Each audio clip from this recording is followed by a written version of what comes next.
सोलापूरचं ग्रामदैवत सिद्धेश्वर महाराजांच्या यात्रेतील आजचा प्रमुख असा दुसरा दिवस आहे। पहिल्या दिवशी तैलाभिषेक सोहळा पार पडल्यानंतर आज अक्षता सोहळा पार पडणार आहे। दुपारी 12 वाजण्याच्या सुमारास सिद्धेश्वर मंदिर परिसरातील संमती कट्ट्याजवळ हा सोहळा पार पडेल। यात्रेतील प्रमुख पुजारी असलेल्या हिरेहब्बू यांच्या वाड्याजवळून मानाच्या 7 नंदीध्वजाची मिरवणूक निघणार आहे। या यात्रेमध्ये संपूर्ण सोलापूरकर हे 12 बंदीच्या वेशभूषेत असतात। हा अभूतपूर्व अक्षता सोहळा पाहण्यासाठी महाराष्ट्रासह कर्नाटक आणि आंध्र प्रदेशातील भाविक हे सोलापुरात दाखल झाले।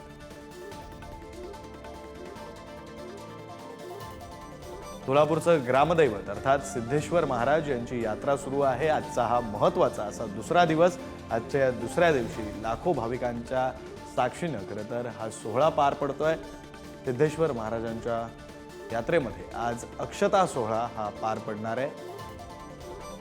सोलापूरचं ग्रामदैवत म्हणजे सिद्धेश्वर महाराज आणि त्यांची यात्रा सुरू आहे। आजचा हा त्यांच्या यात्रेतील महत्त्वाचा प्रमुख असा दुसरा दिवस। आज अक्षता सोहळा हा सोलापुरात पार पडणार आहे। सोलापूरमधील सर्वजण यासोबतच राज्याच्या बाहेरील भाविक सुद्धा हा सोहळा अनुभवण्यासाठी, हा सोहळा पाहण्यासाठी, डोळ्यांमध्ये टिपण्यासाठी म्हणून या सोलापूरमध्ये खरं तर हा सोहळा अनुभवण्यासाठी म्हणून दाखल झालेले आहेत। लाखोंच्या संख्येनं भाविक सोलापूरमध्ये या सोहळ्यासाठी दाखल झालेले आहेत। संपूर्ण सोलापूरकर आणि सोबतच राज्यातील भाविक तसंच राज्याच्या बाहेर कर्नाटक, आंध्र प्रदेश या राज्यातील भाविक सुद्धा सोलापुरात दाखल झालेले आहेत। हे दृश्य आपण पाहतोय।